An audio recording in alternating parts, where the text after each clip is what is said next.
Gênesis capítulo 37. Jacó habitou na terra de Canaã, onde seu pai tinha vivido como estrangeiro. Esta é a história da família de Jacó. Quando José tinha 17 anos, pastoreava os rebanhos com seus irmãos, ajudava os filhos de Bila e os filhos de Zilpa, mulheres de seu pai, e contava ao pai a má fama deles. Ora, Israel gostava mais de José do que de qualquer outro filho, porque ele havia nascido em sua velhice, por isso mandou fazer para ele uma túnica longa. Quando os irmãos viram que o pai gostava mais dele do que de qualquer outro filho, odiaram-no e não conseguiam falar com ele amigavelmente. Certa vez, José teve um sonho, e quando o contou aos seus irmãos, eles passaram a odiá-lo mais ainda. Ouçam o sonho que tive, disse-lhes. Estávamos amarrando os feixes de trigo no campo, quando o meu feixe se levantou e ficou em pé, e os outros feixes se juntaram ao redor do meu e se curvaram diante dele. Seus irmãos lhe disseram, então você vai reinar sobre nós? Quer dizer que você vai governar sobre nós? E o odiaram ainda mais por causa do sonho e do que tinha dito. Depois teve outro sonho e o contou aos seus irmãos. Tive outro sonho, e desta vez o sol, a lua e 11 estrelas se curvavam diante de mim. Quando o contou ao pai e aos irmãos, o pai o repreendeu e lhe disse, que sonho foi esse que você teve? Será que eu, sua mãe e seus irmãos viremos a nos curvar até o chão diante de você? Assim, seus irmãos tiveram ciúmes dele. O pai, no entanto, refletia naquilo. Os irmãos de José tinham ido cuidar dos rebanhos do pai, perto de Siquém. E Israel disse a José, como você sabe, seus irmãos estão apacentando os rebanhos perto de Siquém. Quero que você vá até lá. Sim, senhor, respondeu ele. Disse-lhe o pai, vá ver se está tudo bem com seus irmãos e com os rebanhos, e traga-me notícias. Jacó o enviou quando estava no vale de Hebrom, mas José se perdeu quando se aproximava de Siquém. Um homem o encontrou vagueando pelos campos e lhe perguntou, que é que você está procurando? Ele respondeu, procuro meus irmãos. Pode me dizer onde eles estão apacentando os rebanhos? Respondeu o homem, eles já partiram daqui. Eu os ouvi dizer, vamos a Dotã. Assim José foi em busca dos seus irmãos e os encontrou perto de Dotã. Mas eles o viram de longe e antes que chegasse, planejaram matá-lo.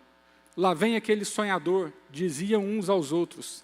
É agora, vamos matá-lo e jogá-lo num destes poços, e diremos que um animal selvagem o devorou. Veremos então o que será dos seus sonhos. Quando Rúben ouviu isso, tentou livrá-lo das mãos deles, dizendo, não lhe tiremos a vida, e acrescentou, não derramem sangue, joguem-no no poço no deserto, mas não toquem nele. Rúben propôs isso com a intenção de livrá-lo e levá-lo de volta ao pai. Chegando José, seus irmãos lhe arrancaram a túnica longa, agarraram-no e o jogaram no poço que estava vazio e sem água. Ao se assentarem para comer, viram ao longe uma caravana de ismaelitas que vinha de Gileade. Seus camelos estavam carregados de especiarias, bálsamo e mirra, que eles levavam para o Egito. Judá disse então a seus irmãos, que ganharemos se matarmos o nosso irmão e escondermos o seu sangue? Vamos vendê-lo aos ismaelitas. Não tocaremos nele, afinal, é nosso irmão e nosso próprio sangue. E seus irmãos concordaram. Quando os mercadores ismaelitas de Midian se aproximaram, seus irmãos tiraram José do poço e o venderam por 20 peças de prata aos ismaelitas, que o levaram ao Egito. Quando Rúben voltou ao poço e viu que José não estava lá, rasgou as suas vestes e, voltando a seus irmãos, disse, o jovem não está lá. Para onde irei agora? Então eles mataram um bode, mergulharam no sangue a túnica de José e a mandaram ao pai com este recado. Achamos isto, veja se é a túnica de teu filho. Ele reconheceu e disse, é a túnica do meu filho. Um animal selvagem o devorou. José foi despedaçado. Então Jacó rasgou suas vestes, vestiu-se de pano de saco e chorou muitos dias por seu filho. Todos os seus filhos e filhas vieram consolá-lo, mas ele se recusou a ser consolado, dizendo: não, chorando, descerei à sepultura para junto de meu filho. E continuou a chorar por ele. Nesse meio tempo, no Egito, os midianitas venderam José a Potifar, oficial do faraó e capitão da guarda. Eu gostaria de convidar os irmãos a curvarem as cabeças, nós orarmos mais uma vez. Pai, nós te louvamos, primeiramente, ó Deus, por estarmos aqui reunidos na tua casa nesta noite. Nós te agradecemos, ó Pai, pela palavra que foi ministrada nesta manhã aos nossos corações, ó Pai. Que o nosso espírito continue a ser vivificado pelo Senhor. Nós pedimos que o Espírito Santo do Senhor continue falando aos nossos corações, não somente no culto desta noite, nem no decorrer de outros cultos, mas no decorrer de toda a semana.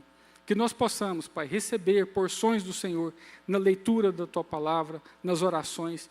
Que o Espírito Santo do Senhor continue falando aos nossos corações, moldando o nosso entendimento, para que venhamos, Pai, a ter uma vida que glorifique o Teu santo nome. Por isso, nós te pedimos nesta noite, continua falando conosco, que a Tua palavra possa ser utilizada para nos moldar e nos transformar. Assim, ó Pai amado, nós oramos em nome do Senhor Jesus. Amém. Meus irmãos, nós vivemos num mundo onde as intrigas, a competitividade, a falsidade e a desunião parecem reinar absolutas. É quase impossível nós escaparmos da injustiça, e muitas vezes a injustiça está no ambiente familiar. Às vezes a traição não vem de um inimigo, mas vem de um irmão. E esse é o início da história de José. Um homem que enfrentou todo tipo de adversidades. Ele enfrentou perseguição, traição, medo, prisão e abandono. Mas apesar de todas as injustiças, José manteve o seu coração fiel a Deus. Ele manteve a sua fé. Em um mundo em que a fé é frágil e o perdão é quase impossível, José foi uma exceção. Mesmo diante das provações, ele se manteve fiel a Deus e manteve o seu caráter íntegro e perdoador. E através da vida, nós podemos ver que Deus cumpre as suas promessas. Através da vida de José, nós podemos ver que Deus cumpre as suas promessas. E Ele pode transformar o mal em bem. O capítulo 37 de Gênesis, ele está situado em um período em que a família de Jacó já estava habitando em Canaã. José tinha 17 anos e trabalhava como pastor na companhia dos seus irmãos. Mas, aparentemente, os irmãos de José não agiam de forma corretamente, porque o escritor bíblico nos informa, no verso 2, que José contava ao pai a má fama dos seus irmãos. José, de certa forma, agia como um informante do pai. E essa postura de José foi mais um componente para que os seus irmãos nutrissem contra ele uma grande aversão. Meus irmãos, o lar em que José foi criado compunha-se de uma família que era marcada por ódio, inveja e falsidade. E foi nesse ambiente hostil que os outros filhos de Jacó observaram por 17 anos o pai favorecer a José. José, ele foi o primeiro filho de Raquel, o 10º filho de Jacó. E Raquel, como os irmãos sabem, ela era a esposa amada de Jacó. E ela viveu por muitos anos o peso de ser uma mulher estéril e o desejo de gerar um filho. E quando finalmente ela deu à luz a José, esse nascimento não foi apenas mais o surgimento de um filho, ele foi a realização de uma promessa e a resposta de Deus ao clamor dela. Mas anos mais tarde, Raquel morre durante o parto de Benjamim. E José era muito amado por Jacó, porque ele era uma lembrança viva de Raquel. Além disso, o texto bíblico nos diz que José era filho da velhice de Jacó. E ele também era diferente dos irmãos em caráter e em atitude. Agora, nós podemos observar no texto que é certo que Jacó não agiu de forma prudente ao amar José mais do que aos outros filhos. Pois os pais, eles não devem ter uma predileção por um filho em detrimento de outros. E esse mesmo erro que Jacó cometeu já havia sido cometido na geração anterior. Jacó, ele sabia muito bem esse tipo de dor, porque ele foi criado em uma casa dividida. Na casa de Jacó, Isaac, o seu pai, amava mais a Esaú, e Rebeca, sua mãe, amava mais a Jacó. E agora, como pai, ele repetia o mesmo erro. Irmãos, o favoritismo dentro da família cria um ambiente doente. Ele gera comparação, ele alimenta competição, ele produz ressentimento. Aos poucos, os irmãos deixam de se enxergar como presentes e passam a se enxergar como ameaça uns para os outros. Não se trata de tratar os filhos exatamente da mesma maneira, mas de amar todos os filhos com a mesma dignidade e o mesmo valor, atendendo às necessidades individuais de cada um. Os pais não devem fazer distinção entre um filho e outro. O governo paterno, ele deve ser imparcial, administrado com firmeza e também com amor. Os filhos, eles não são iguais. E exigir igualdade rígida dos filhos é injustiça, é injusto. Nós todos, alguma vez ou outra, nós vemos dentro do lar: o meu pai gosta mais do meu irmão, o meu pai ou a minha mãe favorece mais o irmão. Mesmo que isso não seja verdade, essa competição entre irmãos acontece. Aconteceu na minha casa. E eu aposto que acontece na casa de cada um de vocês. Aconteceu na minha casa quando eu era criança. E aconteceu na minha casa como pai. Nós não podemos tratar os nossos filhos da mesma maneira. Porque tratando os filhos de igual maneira, nós podemos ignorar aquele que precisa de mais apoio ou sobrecarregar aquele que está mais sensível. Nós precisamos entender que equidade é diferente de igualdade. Igualdade é dar o mesmo para todos. Agora, equidade é dar para cada um o que ele precisa para se desenvolver. Por isso, as atenções, as necessidades individuais nunca podem se transformar em uma preferência emocional ou em favoritismo. E o favoritismo acontece quando um filho recebe mais valor do que o outro, quando um filho é mais ouvido do que o outro, ou quando um filho é mais defendido, ou mais elogiado, ou tem os seus erros minimizados, enquanto os dos outros são cobrados com mais rigor. Isso gera em muitas famílias feridas incuráveis. Irmãos que se sentem comparados, eles alimentam a rivalidade e o ressentimento, e isso logo se transforma em inveja. E Jacó não apenas amava mais José do que os outros, como também não fazia questão de esconder isso.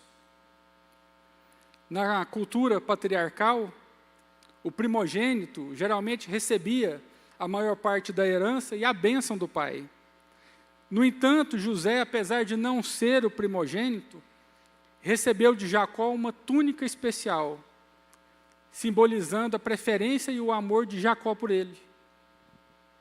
Verso 3, e eu peço aos irmãos que mantenham a Bíblia aberta para nós lermos os versículos. Verso 3 diz assim: ora, Israel gostava mais de José do que de qualquer outro filho, porque ele havia nascido em sua velhice, por isso mandou fazer para ele uma túnica longa. essa túnica lagar com mangas compridas, ela não era apenas uma peça de roupa bonita. Ela carregava um significado social e familiar. E por isso, ela se tornou um problema na casa de Jacó. Vamos pensar, primeiramente, como era essa túnica, né? A expressão hebraica que fala sobre essa túnica diz que era uma roupa longa, ornamentada com mangas, diferente das roupas que eram usadas no campo, que eram túnicas de manga curta. E essa túnica, ela estava associada ao status, à distinção e à autoridade. Normalmente, essa túnica era usada por pessoas que não realizavam o trabalho braçal, como os nobres e os herdeiros. Então, foi esse o presente que José recebeu do seu pai. E o segundo ponto é a mensagem que Jacó estava comunicando. Ao dar essa túnica para José, ele estava dizendo: esse meu filho, ele é diferente. Ele é o meu filho predileto.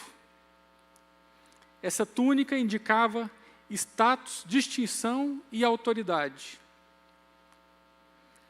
Quando José dá essa túnica, ele comunicava aos outros filhos que José estava em uma posição acima dos demais. Quase como se ele fosse o herdeiro preferencial, mesmo não sendo primogênito. Enquanto os irmãos iam para o campo, fazer o trabalho pesado, se sujar, José vestia essa túnica que silenciosamente dizia que ele não era igual aos demais. A túnica, ela não apenas exaltava José, ela rebaixava os outros irmãos. Ela feria o senso de justiça e dignidade deles. E o resultado, como nós podemos ver a partir do verso 4, foi um resultado devastador na vida deles. Verso 4 diz que quando os seus irmãos viram que o pai gostava mais dele do que qualquer outro filho, odiaram-no e não conseguiam falar com ele amigavelmente. Vocês conseguem imaginar como é que estava essa casa, como que estava aquele ambiente familiar, onde os irmãos não conseguiam falar amigavelmente com o seu irmão mais novo? Agora, a túnica não causou esse ódio sozinha, mas ela revelou e intensificou um ambiente que já estava adoecido. Um ambiente adoecido por favoritismo, por omissão paterna, por conflitos não tratados e por corações marcados por inveja. Para José, essa casa se tornou um lugar de tensão. Além disso, José teve 2 sonhos que afloraram ainda mais a ira dos seus irmãos. E o fato de que José recebia sonhos de Deus era humilhante para os seus irmãos. Os sonhos também eram um sinal divino da sua superioridade espiritual. Quando ele contou o sonho aos seus irmãos, eles ficaram irritados e o odiaram mais ainda. No primeiro sonho, José conta para sua família que, enquanto eles estavam atando os feixes no campo, o seu feixe se levantou, ficou em pé, e os feixes dos seus irmãos se inclinavam perante o dele. E os irmãos de José, como pastores e pessoas que viviam da terra, eles entenderam o significado dos feixes. O fato dos seus feixes terem se curvado diante do feixe de José sugeria que um dia eles seriam economicamente dependentes dele e até mesmo se comportariam como seu servo. Quando José contou esse sonho para os seus irmãos, eles questionaram, verso 8, então você vai reinar sobre nós? Quer dizer que você vai governar sobre nós? E o odiaram ainda mais por causa do sonho e por causa daquilo que ele tinha dito.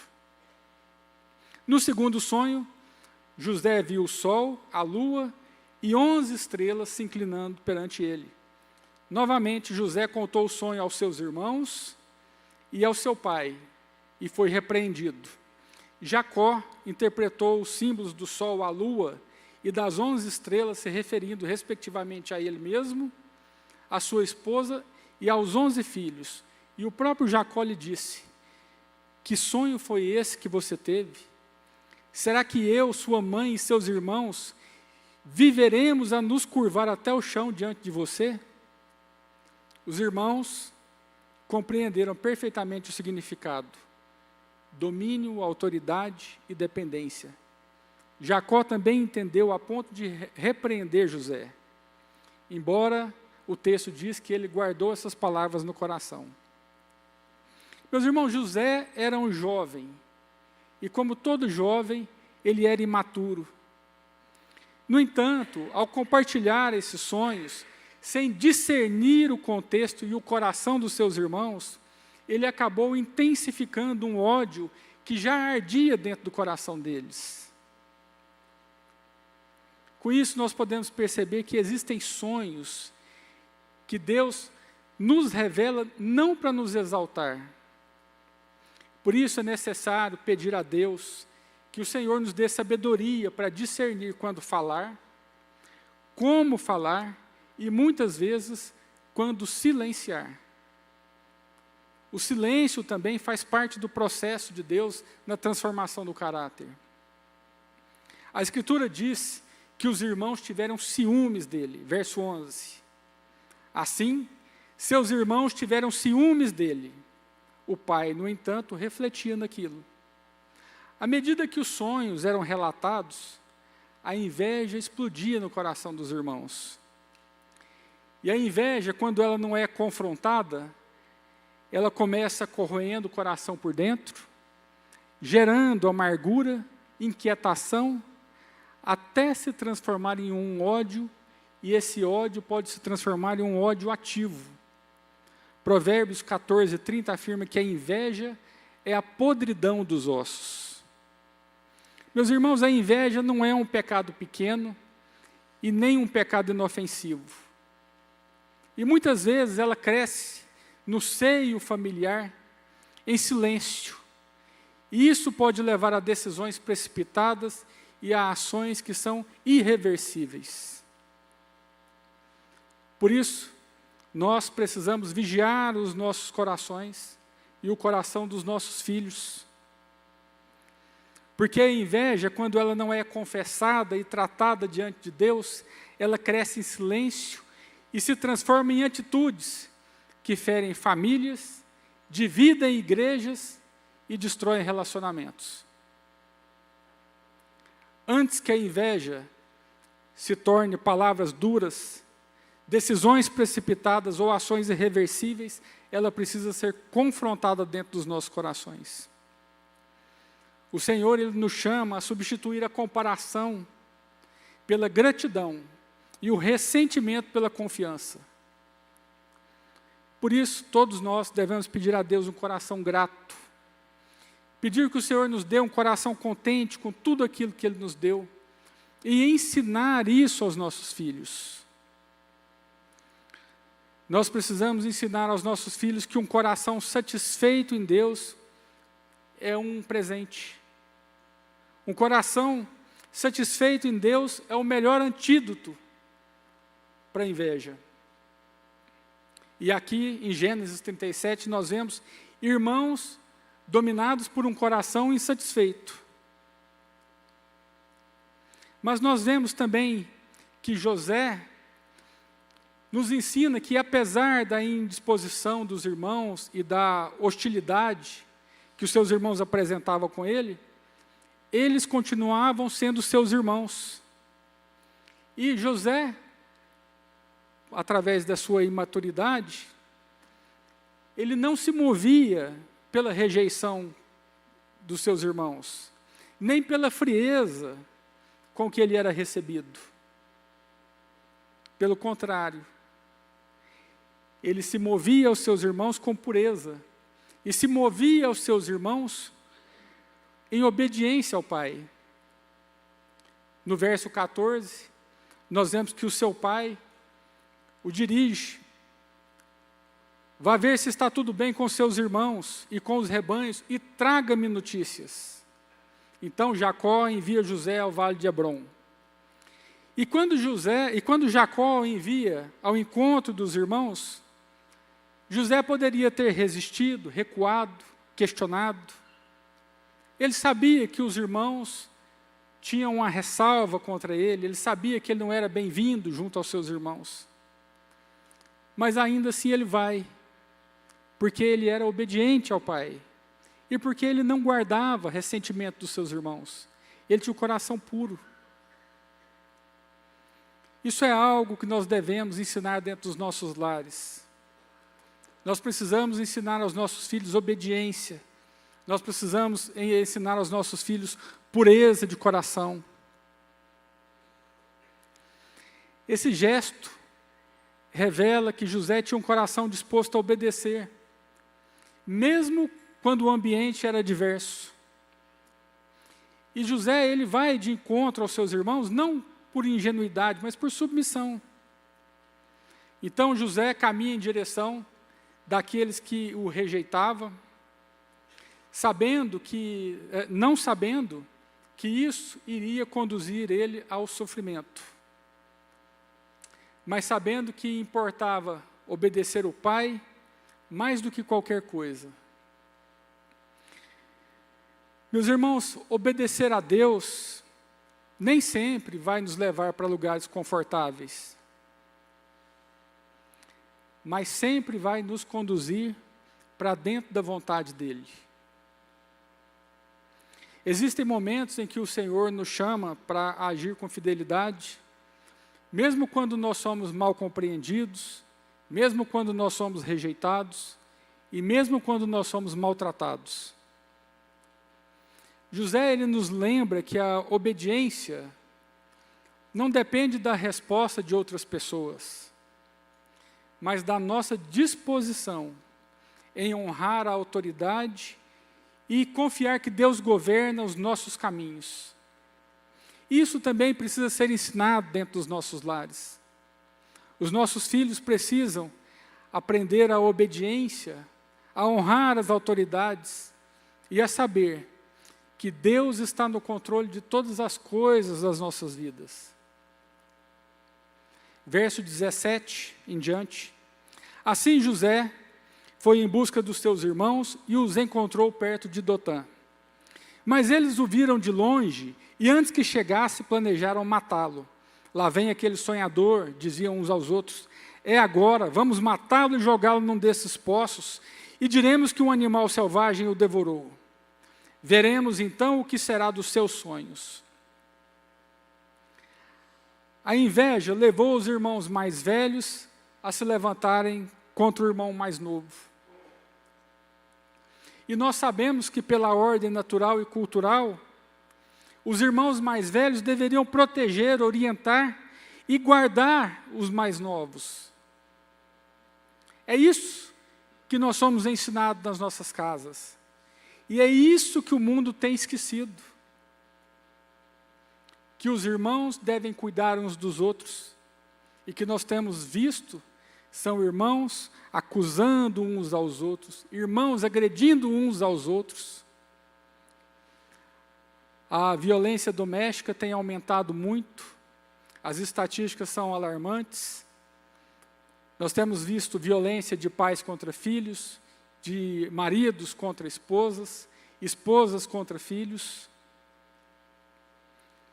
E tudo isso é porque as pessoas não têm seguido a ordem natural das coisas. Aqueles irmãos que deveriam proteger o irmão mais novo, amar o irmão mais novo e cuidar do irmão mais novo, eles começaram a enxergar o irmão mais novo como uma ameaça que deveria ser eliminada. Aquilo que começou como ciúme, se transformou em inveja e logo se transformou também em um plano de assassinato. Quando viram José, eles falaram entre si,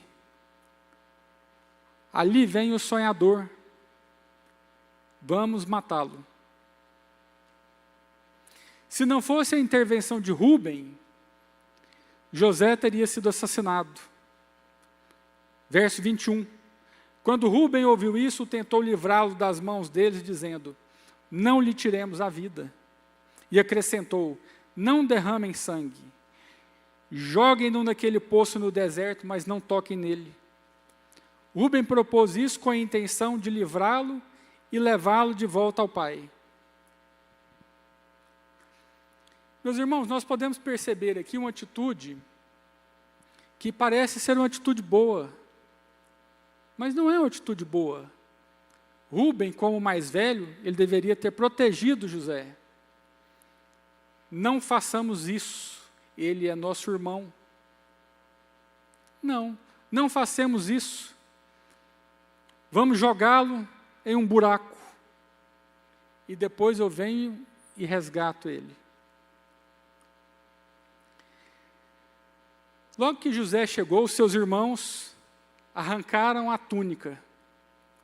Aquela túnica era como uma flecha no coração dos irmãos de José. E eles o agarraram e o jogaram no poço que estava vazio e sem água. Meus irmãos, a crueldade dos irmãos de José não foi apenas emocional, mas ela também foi física. Pois eles não apenas despojaram José da túnica, mas o jogaram em uma prisão, em um calabouço. E quando eles fizeram essa atitude com o seu irmão mais novo, o texto diz que eles se assentaram e foram comer pão. Nós podemos ver a mente e o coração cauterizado desses irmãos, que planejam primeiro matar um irmão, depois são conduzidos a uma outra ideia tão ruim quanto a primeira, de deixar o seu irmão aprisionado em um buraco. E quando eles fazem isso, eles sentem fome. Eles se sentam para comer pão. O texto ainda nos relata que quando eles estavam comendo, eles viram passar uma caravana dos ismaelitas, verso 26. E Judá tem uma ideia tão perversa quanto qualquer uma outra. Que ganharemos se matarmos o nosso irmão e escondermos o seu sangue? Vamos vendê-lo aos ismaelitas. Não tocaremos nele, afinal é nosso irmão, é nosso próprio sangue. Quando nós vemos isso, pode parecer que é um ato de bondade, né? Nós não vamos tocar no nosso irmão. Nós não vamos matá-lo porque é nosso sangue. Nós vamos deixar que outros se encarreguem disso. Ele é nosso sangue. Então nós vamos vendê-lo como escravo.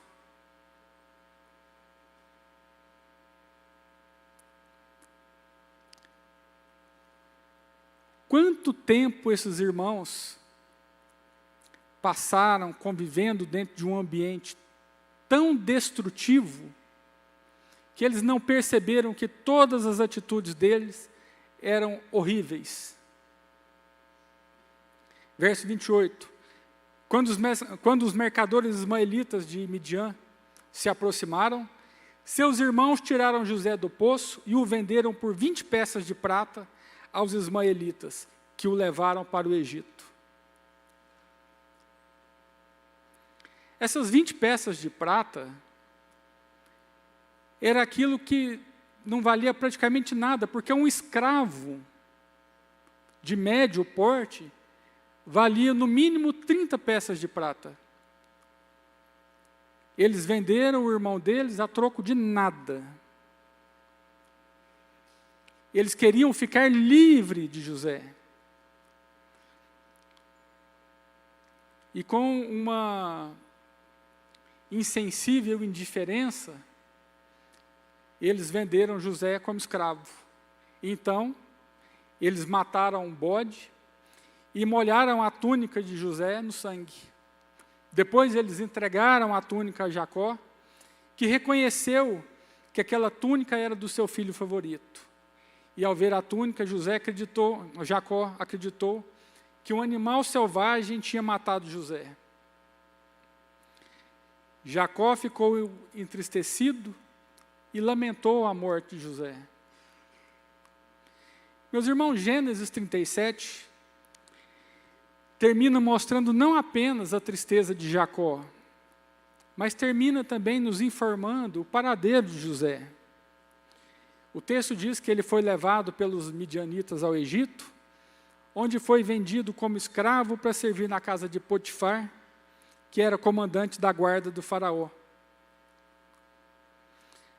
Nós vemos ao final desse texto, que parece ser um final muito pessimista, que aqueles filhos intentaram matar o seu irmão, o jogaram em uma cova, se alimentaram como se nada tivesse acontecido, propuseram vender esse irmão a troco de poucas moedas, enganaram o pai, prantearam junto com o pai pela morte desse filho,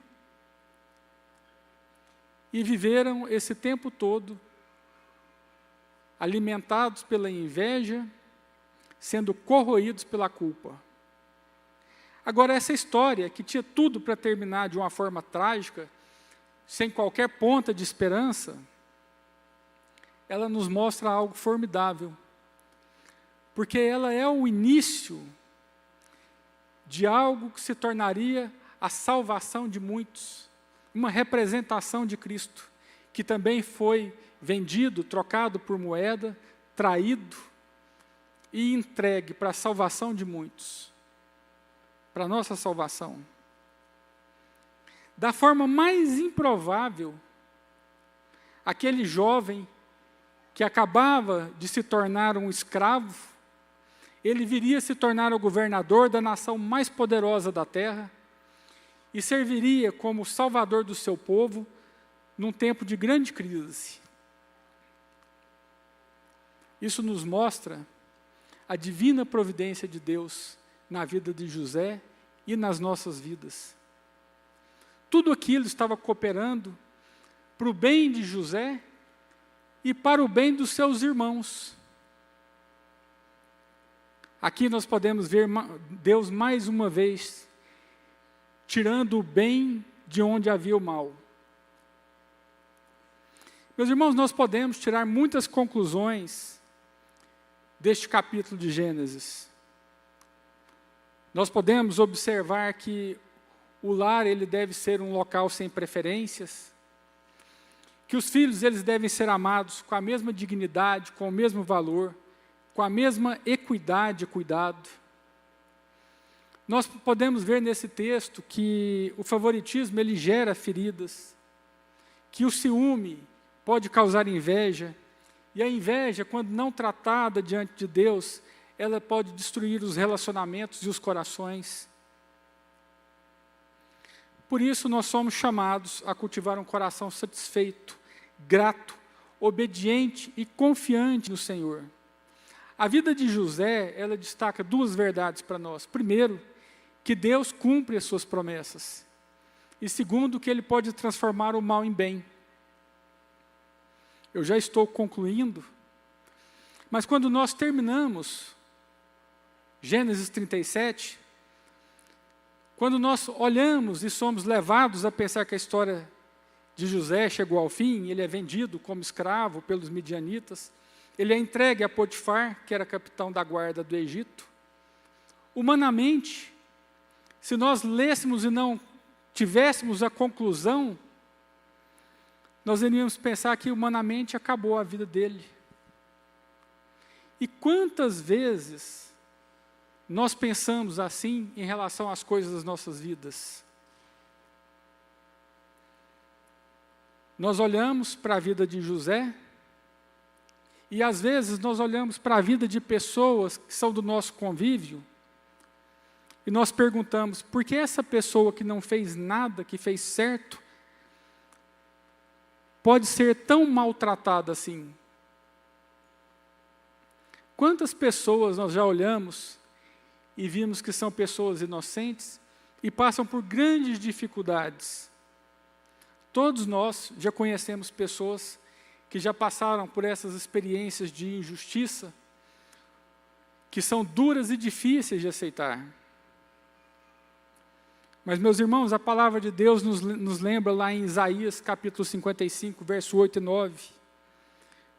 Porque os meus pensamentos não são os vossos pensamentos, nem os vossos caminhos os meus caminhos, diz o Senhor. Porque assim como os céus são mais altos do que a terra, assim são os meus caminhos mais altos do que os vossos caminhos, e os meus pensamentos mais altos do que os vossos pensamentos. Meus irmãos, os caminhos do Senhor são mais altos do que os nossos, mais profundos e mais sábios do que os nossos.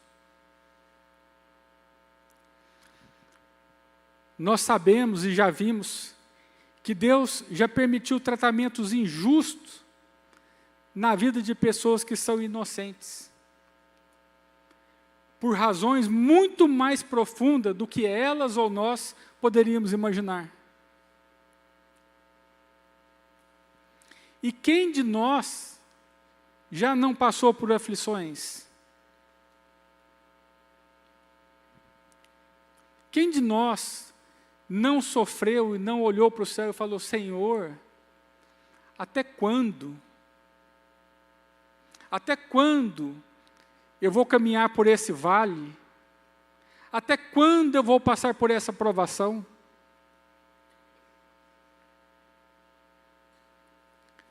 Mas depois que nós atravessamos o vale, nós só podemos concordar com o salmista no Salmo 119, verso 7:1. Foi-me bom ter sido afligido, para que aprendesse os seus decretos. Meus irmãos, nem tudo aquilo que nos machuca é mal. Nem toda circunstância que o Senhor permite que nós passemos é para nosso mal.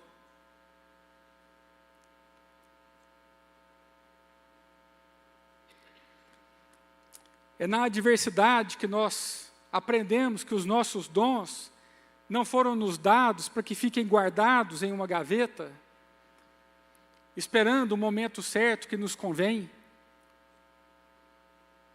Os nossos dons, eles devem estar à disposição de Deus, porque muitas vezes são a porta que o Senhor usa para nos tirar das lutas e das angústias que nos afligem. O Senhor permite as lutas para que nós sejamos fortalecidos. Eu posso testemunhar aos irmãos que por muitos anos eu clamei a Deus por livramento. Por muitas vezes, enquanto andava pelo deserto, não enxergava soluções, eu clamava a Deus: Senhor, o Senhor me chamou para viver essa vida. E às vezes, meus irmãos, nós vamos passar uma vida inteira de lutas. Mas o Senhor nos prometeu recompensa. Talvez nós não vamos colher as recompensas aqui nesse mundo. Mas o Senhor está nos preparando para algo muito melhor.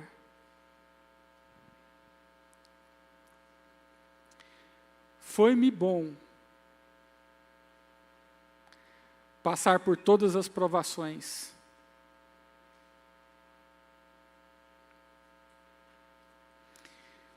Me foi bom para quebrar a minha altivez, para quebrar o orgulho,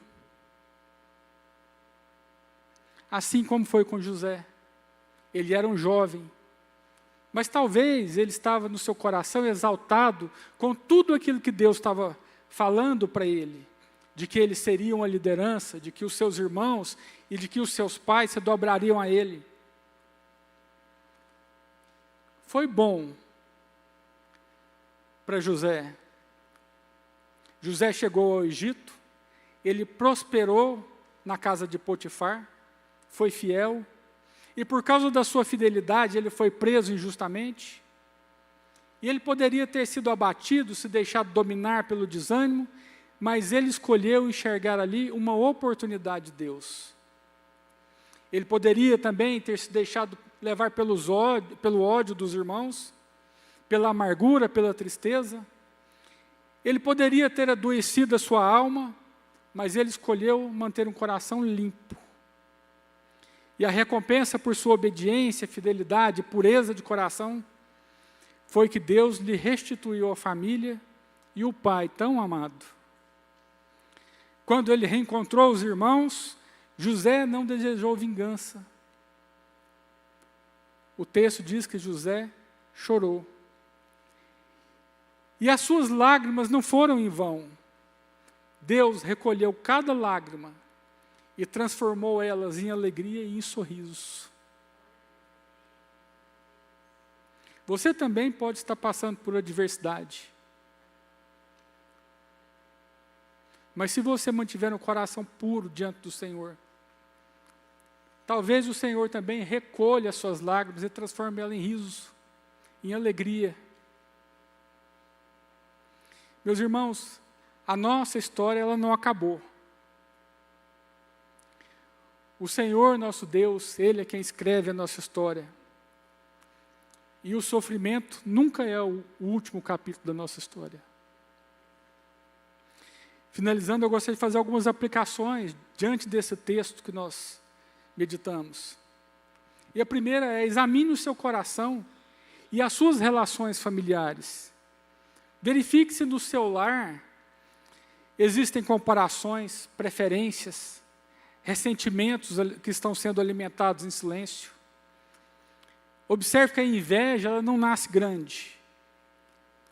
Ela cresce no silêncio, com comentários sutis, comparações disfarçadas, favoritismos não resolvidos.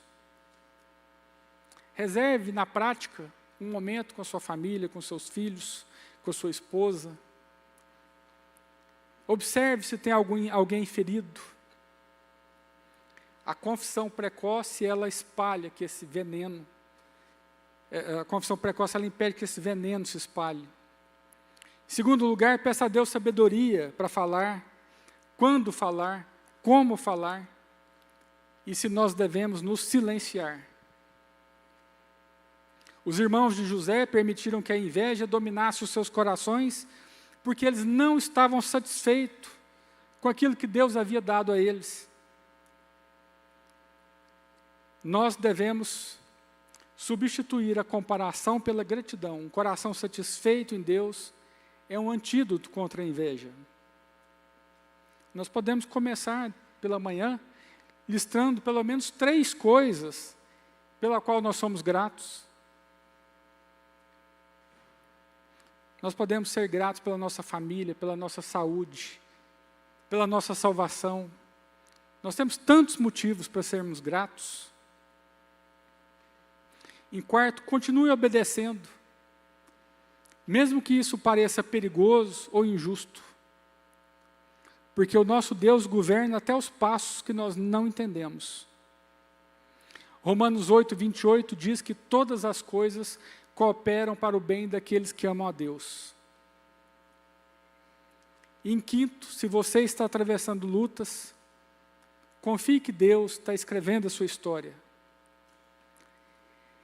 Ele escreve até o último momento, e o sofrimento não é a última palavra. Gostaria de que os irmãos colocassem em pé. Para José, o poço, a escravidão, a prisão, nada disso foi o fim. Foi o começo de algo grandioso. E por causa disso, José pôde dizer aos seus irmãos: vós, na verdade, intentastes o mal contra mim, porém Deus o tornou em bem. Meu irmão, a sua história ela não terminou. O Senhor Deus, que é o autor da história, Ele cumpre as suas promessas. E Ele pode reescrever tudo e toda a nossa história num piscar de olhos. Por isso, nessa noite, eu gostaria que você fechasse os seus olhos. E se você está passando por uma luta,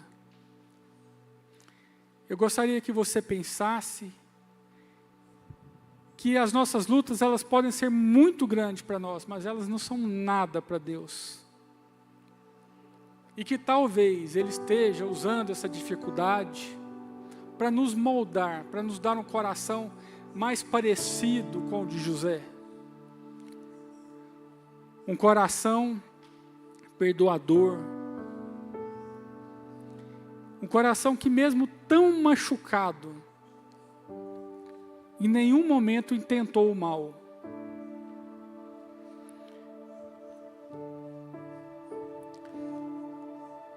Pai, nesta noite eu quero apresentar a minha vida e a vida dos meus irmãos aqui presentes, pedindo, ó Pai, que se há no nosso coração algum sentimento como a inveja, ó Pai, que se há no nosso coração algum sentimento de insatisfação, ele possa ser substituído pela satisfação no Senhor. Não a satisfação nas circunstâncias, ou não na satisfação das coisas ou dos bens materiais, mas aquela satisfação que só o Senhor pode dar. Pai, se há dentro dos nossos lares alguma divisão, que ela seja desfeita. Se há algum privilégio de um filho sobre outro, que eles possam ser tratados com equidade, com justiça. Se há dentro dos nossos lares algum pai ou mãe que está deixando as coisas acontecerem, nós pedimos, ó Pai, que o Senhor abra os nossos olhos, que nós venhamos a corrigir as atitudes dentro dos nossos lares. Se existem lutas, ó Pai, nós entregamos estas lutas a Ti neste momento, pedindo que a Tua vontade seja feita nas nossas vidas. Assim, ó Pai amado, nós pedimos também que o Senhor nos leve em segurança para os nossos lares e que no decorrer desta semana nós venhamos a ter uma atitude de gratidão com o Senhor e que o nosso coração seja um coração limpo e grato ao Senhor por tudo aquilo que o Senhor tem feito. Assim, ó Pai, nós oramos no precioso nome do Senhor Jesus.